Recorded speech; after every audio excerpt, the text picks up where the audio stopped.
जय महाराष्ट्र. शुभ सकाळ. मोदी शहांना टॅग करत संजय राऊतांचं ट्विट. वाघ अजून जिवंत आहे हे सांगण्याकरता ट्विट केल्याचं राऊतांचा दावा.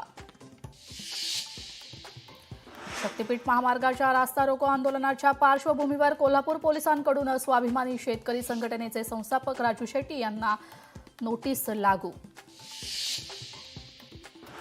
फडणवीसांनी जीआरच्या गोष्टी आम्हाला सांगू नये. फडणवीसांनी जीआर काढल्याने शिवसेनेची स्थापना झाली नाही. फडणवीसांच्या टीकेवरून संजय राऊतांचा जोरदार पलटवार.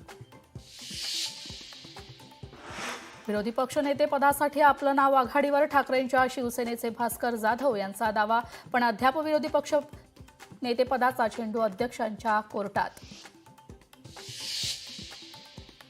सरकारला विविध आश्वासनांचा विसर पडला असून हे सरकार गजनी सरकार. रोहित पवारांचा राज्य सरकारवर हल्लाबोल. पावसाळी अधिवेशनाच्या दुसऱ्या दिवशी पुण्यातील वैष्णवी हगवणे आत्महत्या प्रकरण. बोगस शिक्षक भरती मुद्दा यावर विरोधक आक्रमक होण्याची चिन्ह. तर 57,000 कोटींच्या सादर करण्यात आलेल्या पुरवण्याबाबत चर्चा होणार. लोकशाही मराठी ऐका, पहा, जागरूक रहा.